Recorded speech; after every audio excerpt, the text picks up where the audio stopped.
Jemaat miliknya Tuhan, jemaat yang dikasihinya. Ibadah raya pagi hari ini kita lakukan dengan pengakuan pertolongan kita datang dari Tuhan, pencipta langit dan bumi serta segala isinya.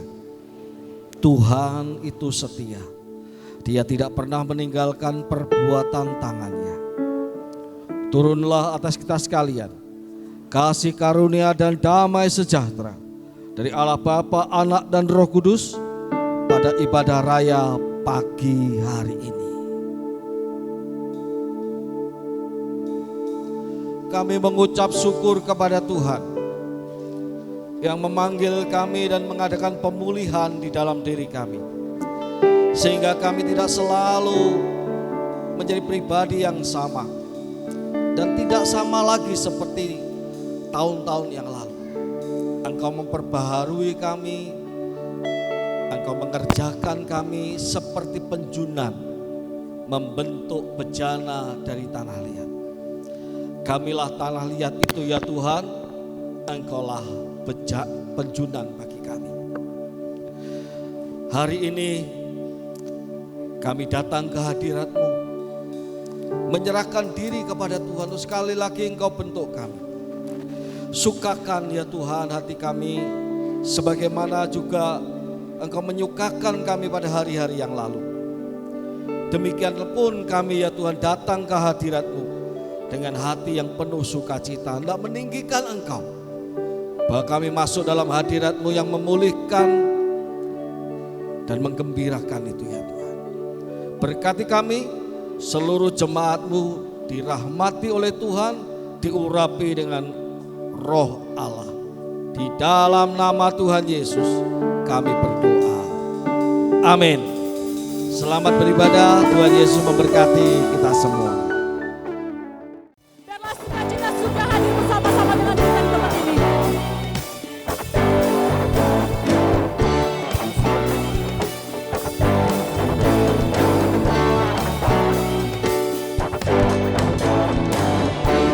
Sukacita sudah, itulah kekuatan bagi jiwa. Amin.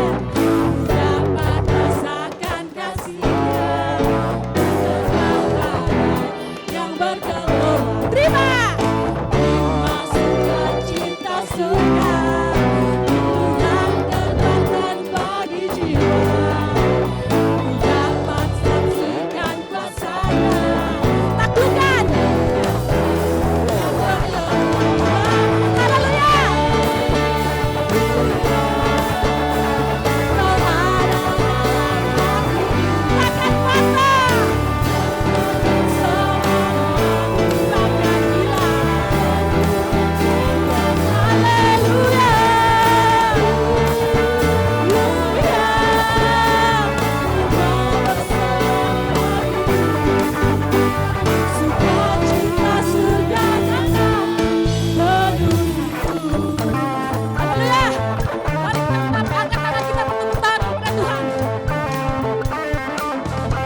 tinggalkan aku, Engkau alasan selamaku hidup.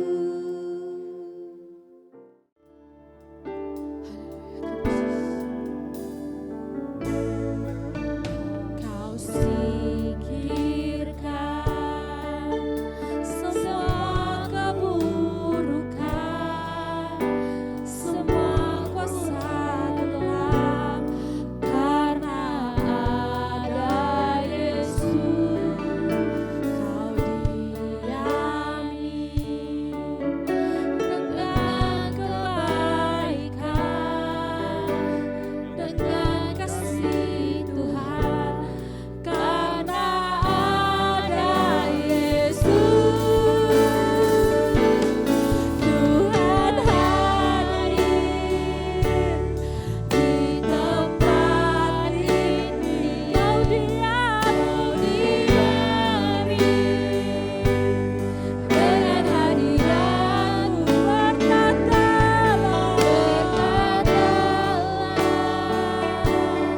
berkaryalah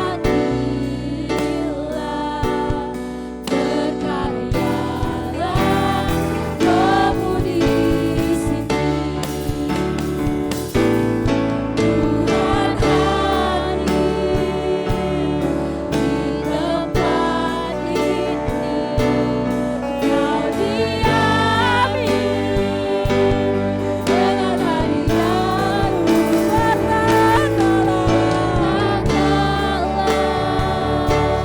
Kau diami dengan hadirat-Mu,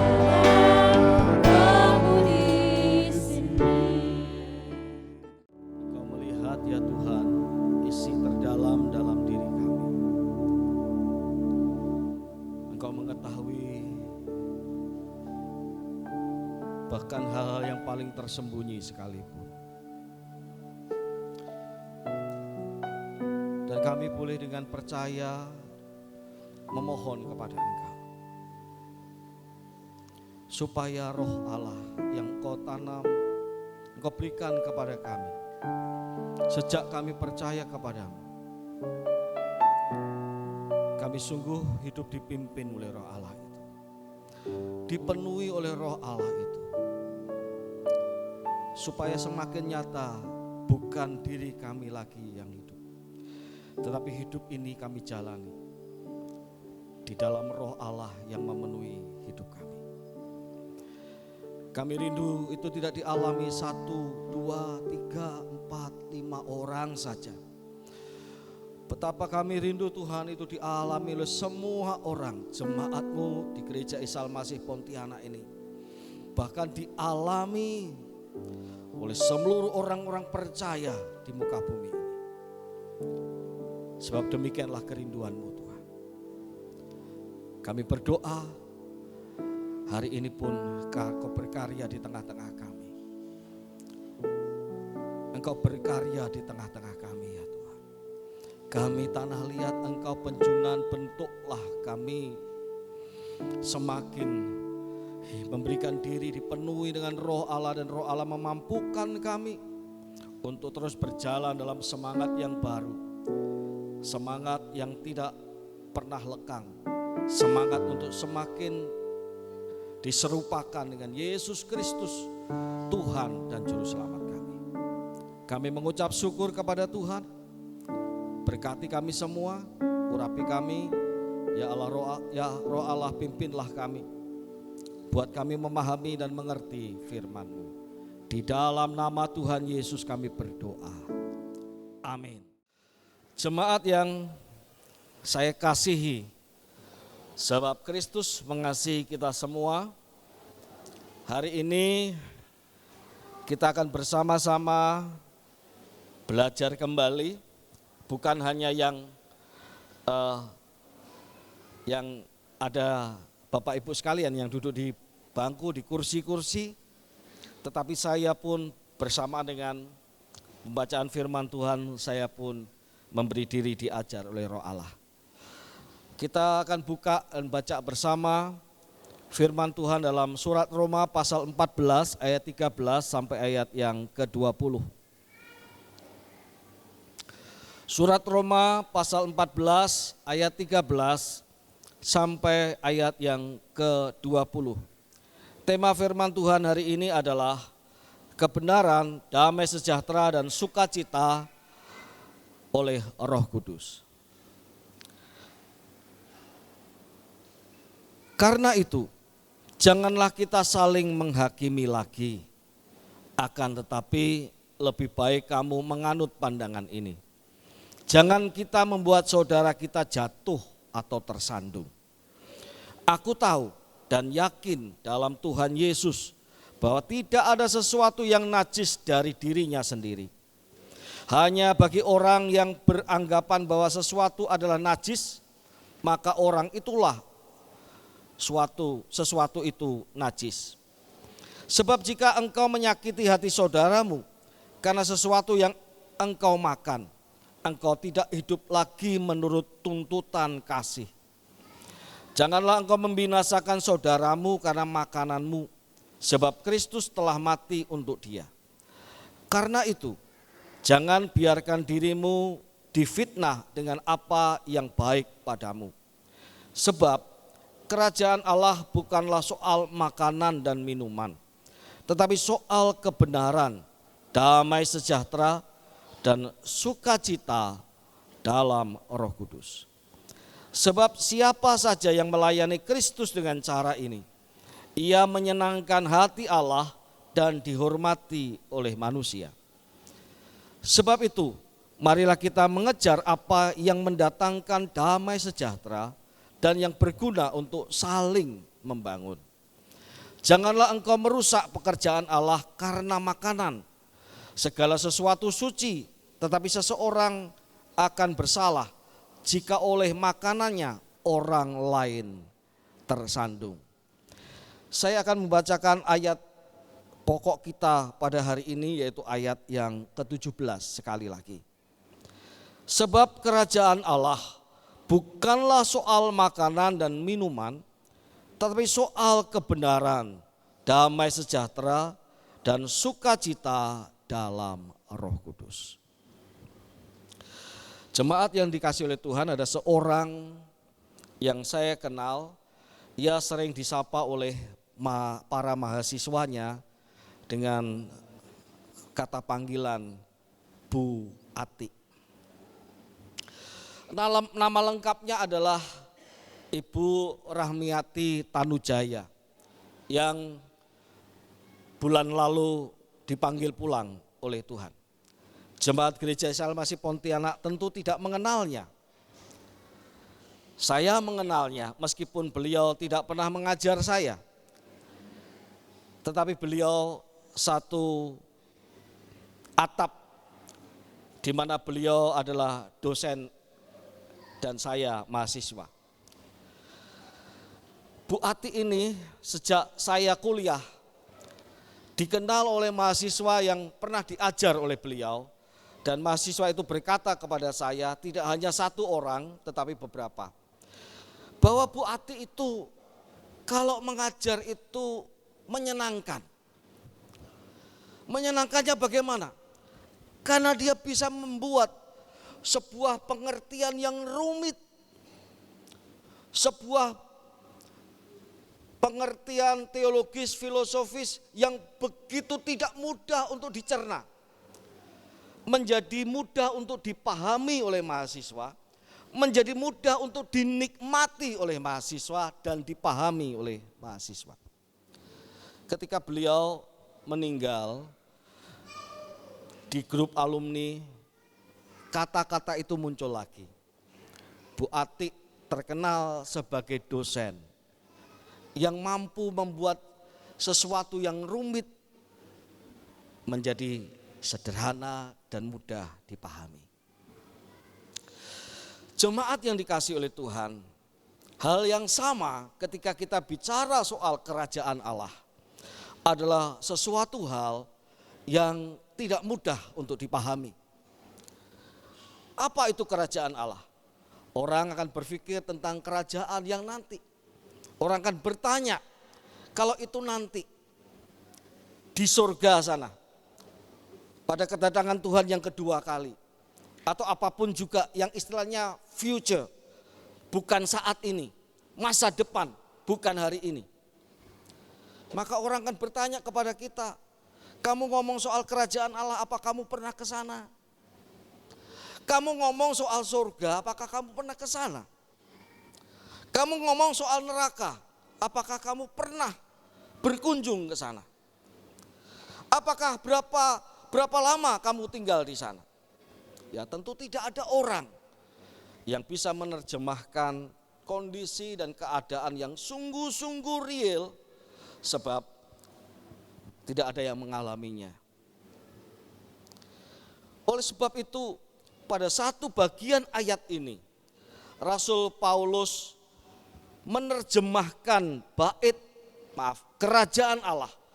Bukan sesuatu yang rumit, yang ada di sana, yang tidak terjangkau, yang hanya bisa sekarang ini dibayangkan, yang hanya sekarang ini diharapkan. Tetapi Rasul Paulus menarik kerajaan Allah itu menjadi kehidupan sehari-hari di muka bumi ini. Ia katakan apa?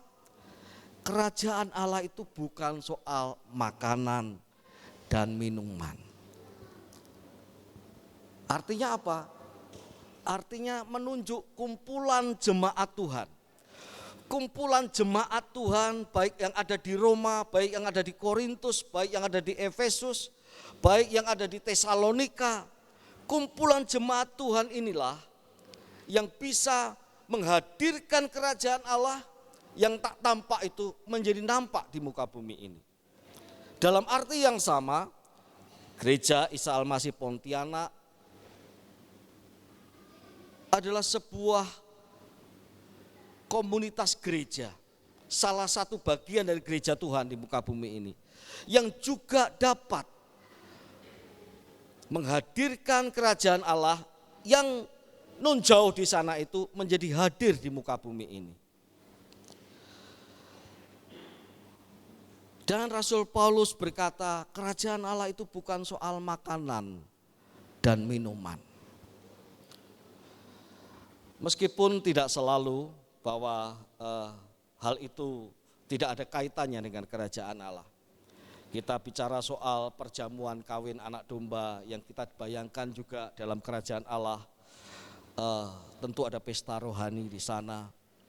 Kita bayangkan juga bagaimana dalam komunitas Kristen ada upaya untuk memecahkan roti, perjamuan suci. Juga ada upaya untuk saling membagi makanan, perjamuan kasih di jemaat mula-mula. Kalau jemaat itu memang gereja bukanlah kerajaan Allah, tetapi sebagai bentuk yang dapat menghadirkan bagaimana kerajaan Allah itu ada. Maka sebenarnya ada kaitan juga dengan makanan yang berkaitan dengan perjamuan suci ataupun perjamuan kasih. Tetapi Rasul Paulus berkata ketika ia berkata kerajaan Allah bukan soal makanan dan minuman. Apa maksudnya? Maksudnya adalah ada sesuatu yang lebih penting tentang kerajaan Allah itu. Dan itu jelas dan itu pasti melebihi soal makanan dan minuman. Jadi dalam perkumpulan jemaat, jadi di dalam persekutuan orang percaya, jangan ribut soal makanan dan minuman sampai ributnya itu putih rambutmu gitu ya. Sampai kamu ributkan soal makanan dan minuman itu sampai kering mulutmu. Ya. Sampai kamu ributkan soal makanan dan minuman itu sampai keriput mukamu. Gitu ya. Jangan kamu ributkan soal makanan dan minuman itu sampai kamu tak kuat lagi mampu berdiri. Karena saking ngotot-ngototan soal makanan dan minuman. Mengapa?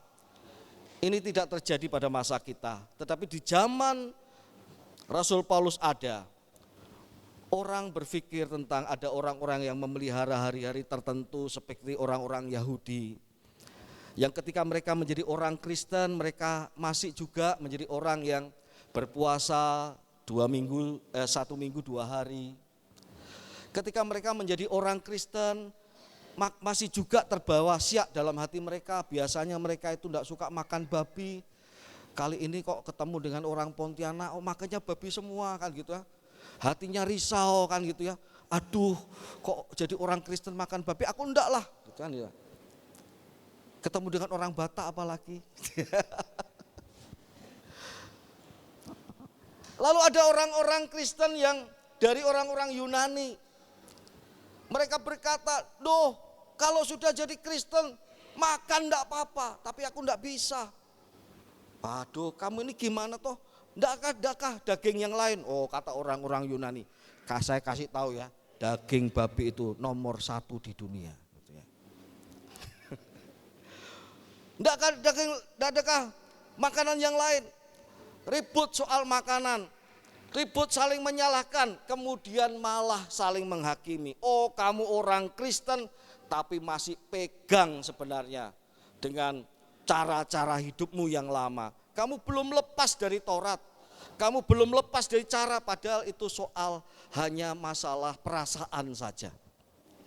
Perasaan saja bahwa ia itu tidak bisa makan makanan yang selama ini dia ikuti, tidak pernah ia jamah atau sentuh.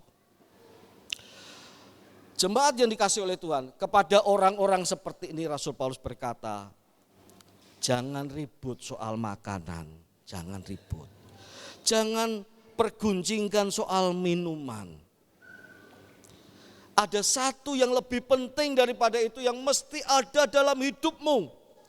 Dalam hidup jemaat Roma, pun dalam hidup jemaat-jemaat lainnya. Apa itu? Kerajaan Allah itu soal kebenaran, damai sejahtera, dan sukacita oleh Roh Kudus atau di dalam Roh Kudus.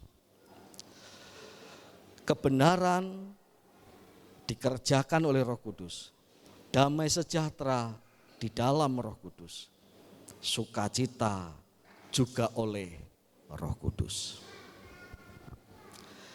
Jemaat yang dikasihi oleh Tuhan, apa itu kebenaran? Tentu kita tahu semua bahwa kebenaran adalah hidup kita ini sebagai orang berdosa.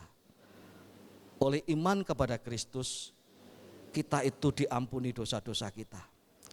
Diperdamaikan dengan oleh Allah, sehingga oleh iman kita itu diselamatkan. Oleh iman kita mendapatkan kasih karunia Allah. Ya. Oleh iman kita mengalami kasih karunia Allah. Tetapi kebenaran yang telah dikerjakan oleh Yesus Kristus di dalam diri kita yang kita alami ini harus diwujudkan di tengah-tengah dunia ini. Karena kerajaan Allah bukan sekedar kerajaan sebuah proklamasi bahwa kami ini adalah umat Tuhan yang sudah dimerdekakan oleh Kristus, yang sudah diampuni oleh Kristus, yang sudah diperdamaikan dengan Allah Bapa, dan kami sudah diselamatkan. Dunia ini mencari tahu, kamu itu ngomong kamu diselamatkan, buktinya apa? Contohnya apa? Dunia itu ingin melihat. Dunia itu ingin tahu. Maka Rasul Paulus berkata, ada satu nilai kerajaan Allah yaitu kebenaran yang harus kamu tarik dari atas. Yang harus ada pada diri kamu. Supaya yang di atas itu menjadi nyata dan bisa dinikmati, dilihat oleh orang di muka bumi ini. Yaitu apa? Yaitu ketika orang-orang percaya yang sudah diselamatkan oleh Tuhan ini berjalan di dalam kehendak Tuhan. Itu namanya kebenaran. Ketika orang percaya yang sudah diampuni oleh Tuhan dosa-dosanya ini berjalan tidak lagi di jalan dosa. Itu kebenaran. Ketika orang yang sudah dibawa oleh Tuhan dari gelap kepada terang ini, sungguh-sungguh hidup di dalam terang, tidak lagi di dalam kegelapan. Oleh sebab itu ini menjadi nilai yang penting. Kalau Rasul Paulus katakan bukan makanan dan minuman yang terpenting yang perlu kamu pikirkan dalam kerajaan Allah, tetapi soal kebenaran. Sebab bagaimana mungkin orang akan tahu bahwa kamu itu orang benar, orang yang sudah dibenarkan, kalau hidupmu tidak benar? Bagaimana mungkin orang tahu bahwa kamu itu sudah diampuni Tuhan, dosamu sudah diampuni, tetapi kamu masih berkecimpung, bergelut dalam dosa? Sebagaimana diperingatkan oleh Rasul Paulus dalam surat Roma juga, serahkanlah anggota-anggota tubuhmu sebagai senjata-senjata, bukan senjata dosa, bukan senjata kelaliman, tetapi senjata-senjata di tangan Allah, senjata-senjata kebenaran. Artinya apa? Salah satu nilai kerajaan Allah itu mesti kita hidupi di muka bumi ini adalah berjalan dalam kebenaran. Aku sudah dibenarkan, maka sekarang aku berjalan dalam kebenaran. Kebenaran siapa? Tentu bukan kebenarannya Denny, bukan. Tentu bukan kebenarannya Yosua, bukan. Tentu bukan kebenarannya Dias yang ada di ujung sana. Tentu bukan kebenarannya Pak Joni yang ada di ujung pojok kanan sana. Tetapi kebenaran Yesus Kristus itu. Maka kebenaran itu dikerjakan oleh Roh Kudus, sebab Roh Kudus menuntun setiap orang percaya untuk menjadi penurut-penurut Kristus. Roh Kudus tidak menuntun kita untuk menjadi penurut-penurut diri kita sendiri, tidak.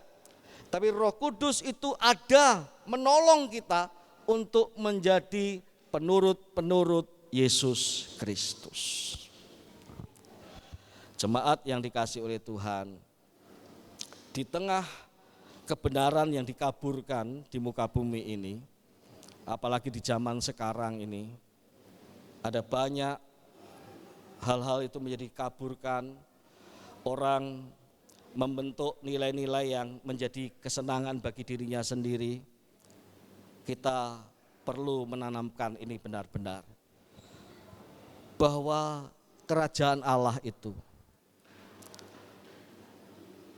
nilai-nilainya itu bukan hanya nanti kita nikmati di sana, tetapi hari ini pun kita dapat mewujudkannya bersama dengan Roh Allah, diwujudkan oleh Roh Allah dalam persekutuan kita, di mana persekutuan orang percaya adalah orang-orang yang hidup di dalam firman Tuhan Yesus, menjadi penurut-penurut Tuhan Yesus Kristus.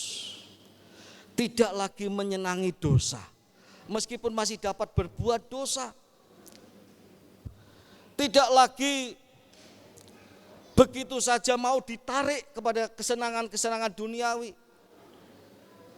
Meskipun kita tahu bahwa kita masih bisa ditarik ke sana. Yang kita perlu semangati dalam diri kita adalah supaya kita hidup dalam kebenaran Allah ini. Kebenaran Yesus Kristus. Jemaat yang dikasihi oleh Tuhan, maka dikatakan barang siapa yang mencuri jangan mencuri lagi. Siapa yang berzinah jangan berzinah lagi. Siapa yang suka memfitnah jangan memfitnah lagi.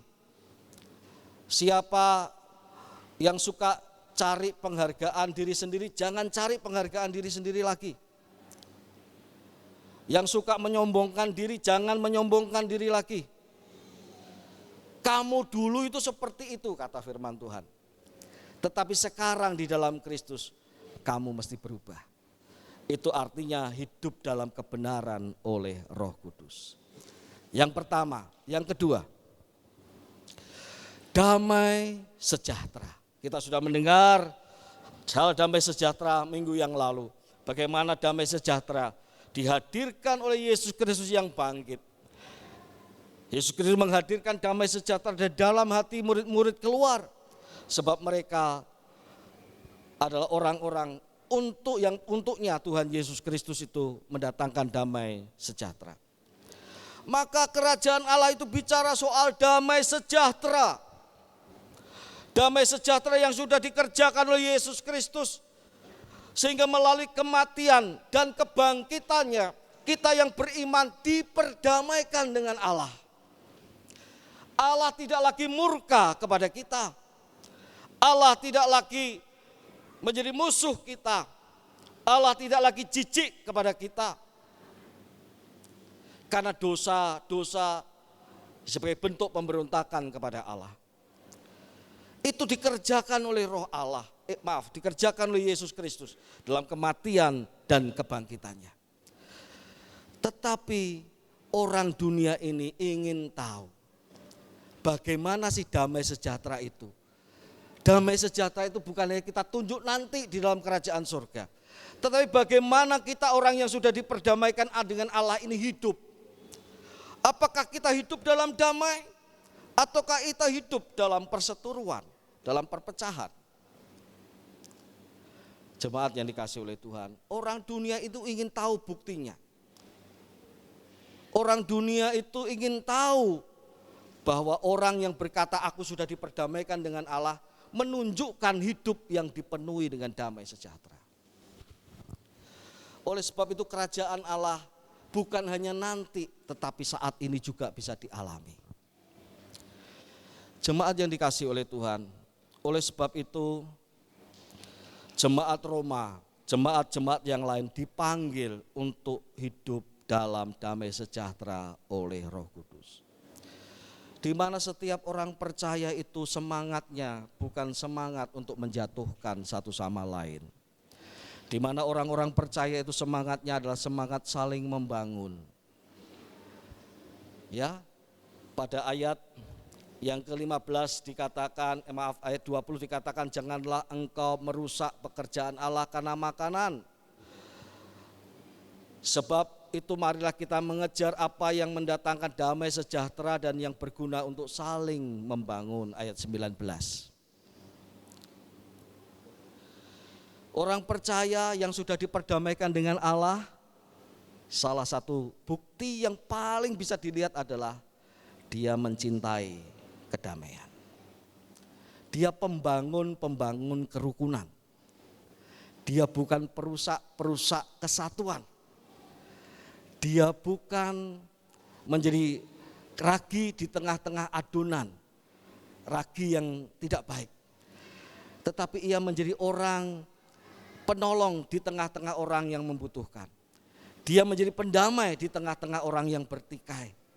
Dia menjadi orang yang mendatangkan perasaan tenang di tengah-tengah perasaan yang kacau. Orang percaya yang sudah diperdamaikan dengan Allah itu, yang bisa dilihat oleh dunia ini, mesti ada itu di dalam dirinya. Sebab Roh Kudus itu roh pendamai, bukan roh pengacau dan perusak.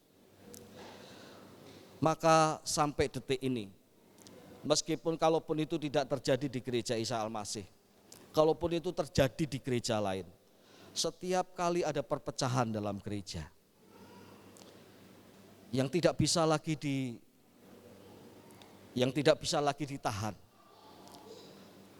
Ada anak soal pelayanan, musuhan sama bapaknya, bentuk gereja baru. Ya. Ada pendeta senior tidak cocok sama pendeta juniornya keluar, bentuk gereja baru, bentuk denominasi baru malah. Yang kemarin menggelitik ketika Pak Uwar, pembimbas provinsi kita, ketika saya ikuti pertemuan dengan beliau pada hari Jumat kemarin pagi, beliau berkata di Kalimantan Barat ini ada 3.000 gereja. Tapi orang Kristennya cuma 600.000 katanya. Di Kalimantan Barat ini ada 3.000 gereja. Itu belum pos PI-nya loh. Itu gereja dewasa itu. 3.000. Tetapi jemaatnya cuma 600 katanya, 600.000. Lalu beliau bandingkan dengan Katolik. Katolik itu hanya satu gereja, hanya satu denominasi. Jemaatnya di Kalimantan Barat ini, ya, sudah 1 juta lebih, sampai 1,5 juta. 2 kali lipat dari jumlah orang Kristen di Kalimantan Barat. Makanya seringkali kita diolok oleh saudara-saudara umat Katolik. Tuhan itu cinta perpecahan atau persatuan? Persatuan. Kamu kok pecah-pecah? Jawabnya sederhana. Karena kekerasan hatimu terjadi perceraian. Itu saja. Tuhan menghendaki perceraian tidak? Tidak. Apakah Tuhan menghendaki suami istri bercerai? Tidak. Jawabannya tegas tidak. Tetapi kenapa terjadi perceraian? Jawabnya sederhana. Karena kekerasan hatimu. Jemaat yang dikasihi oleh Tuhan, damai sejahtera mesti kita muncul dalam diri kita sebagai orang-orang yang sudah diperdamaikan dengan Allah. Ya, jangan tuntut orang lain menjadi pendamai untuk kita. Tapi bagaimana hati kita menjadi pendamai untuk orang lain. Amin. Amin. Amin enggak? Nah, itu ya. Jangan tuntut orang lain, buatlah aku menjadi berdamai dengan kamu, jangan.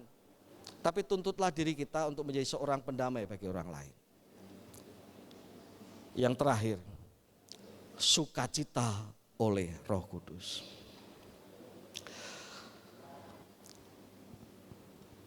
Jemaat yang dikasihi oleh Tuhan, Yesus Kristus itu mendatangkan sukacita, bagaimana tidak? Kita ini umat yang begitu dimuliakan. Kita tak tahu jalan keselamatan, kita diberikan keselamatan. Kita tak tahu jalan bagaimana melawan dosa, Tuhan menanggung dosa-dosa kita. Kita tak tahu cara berdamai dengan Allah, kita diperdamaikan dengan Allah dalam iman kepada Yesus Kristus. Maka oleh sebab itu kita ini orang percaya dikenal sebagai umat yang bersukacita. Sebab hati kita dipenuhi dengan kegembiraan karena menerima anugerah. Sekali lagi, anugerah itu hadiah.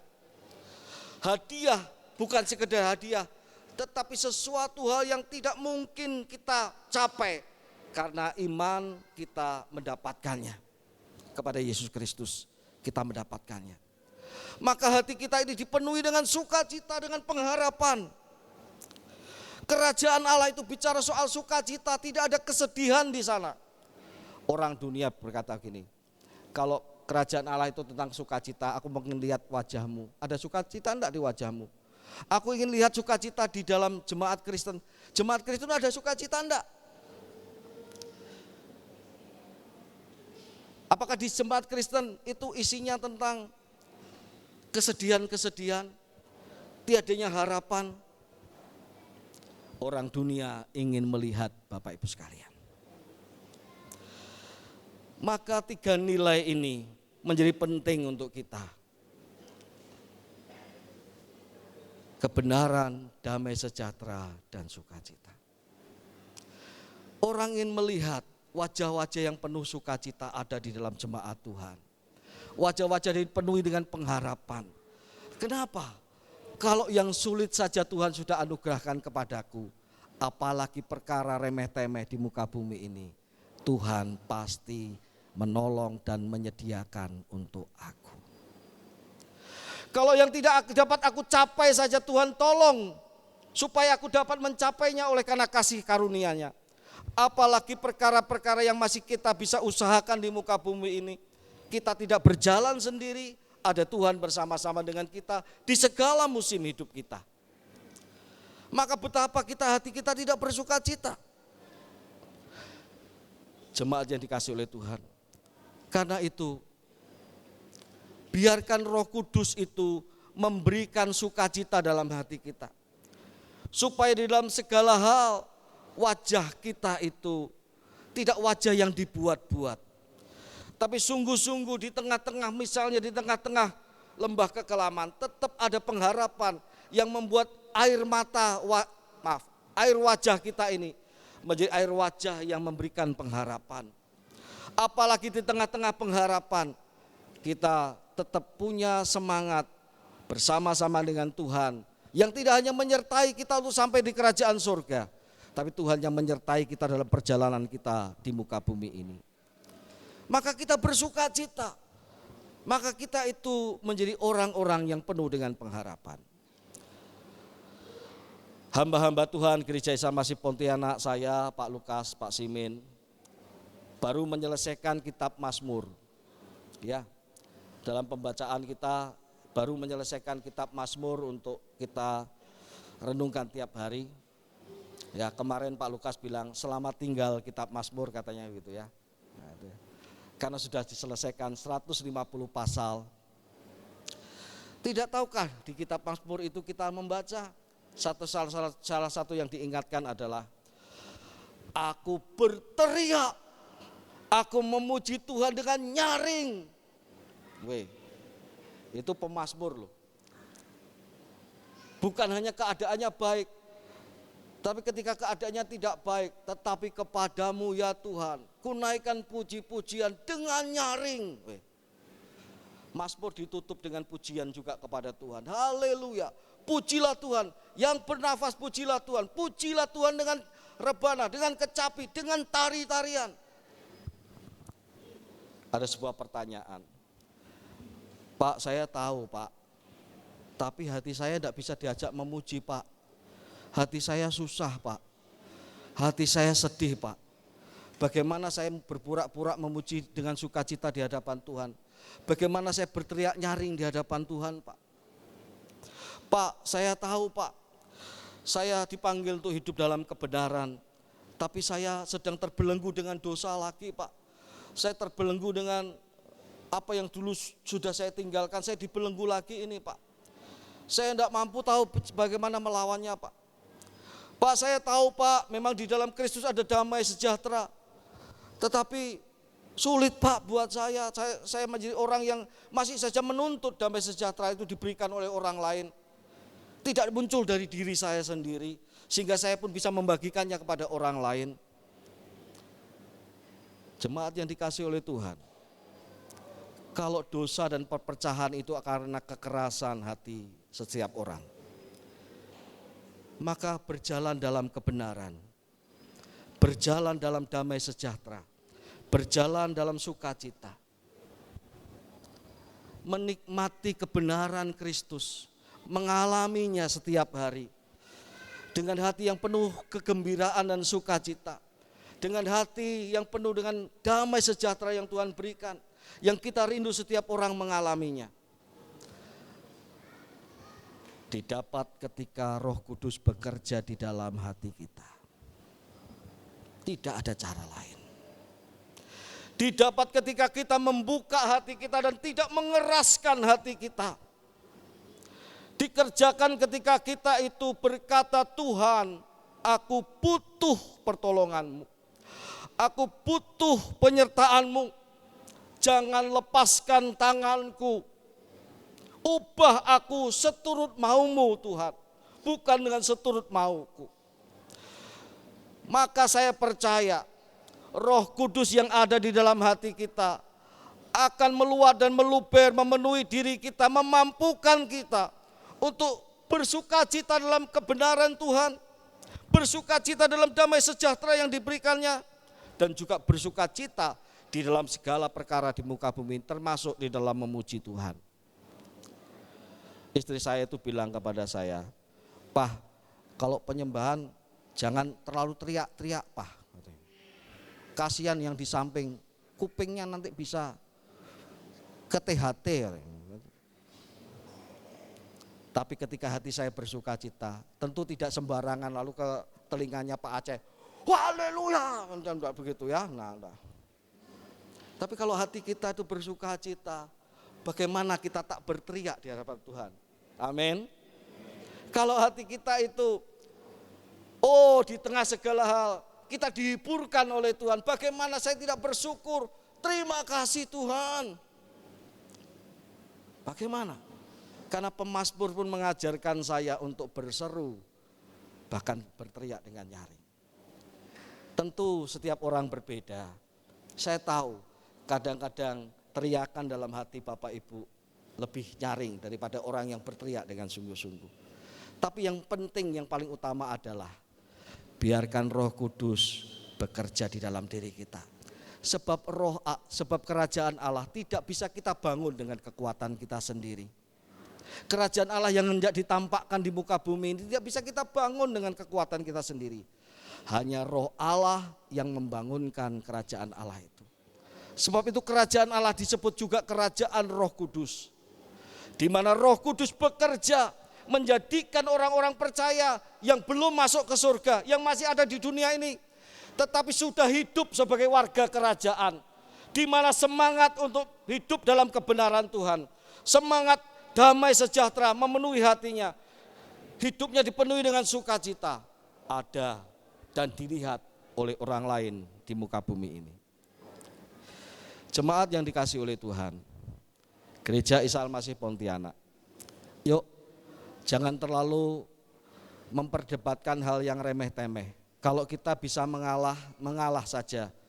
Tidak perlu berdebat, berurat akar sampai ke rambut hitam jadi putih, tidak harus. Tidak perlu berdebat soal sampai keriput muka kita karena hal yang remeh-temeh. Soal boleh tidak makan ini, makan itu. Soal hal sepele-sepele. Tetapi yang terpenting yang diingatkan oleh firman Tuhan adalah kerajaan Allah dengan nilai-nilainya mesti hadir dan nampak, dilihat oleh orang di Gereja Isa Al-Masih Pontianak ini. Bukan hanya oleh saya, tetapi oleh saya dan Bapak Ibu sekalian. Amin.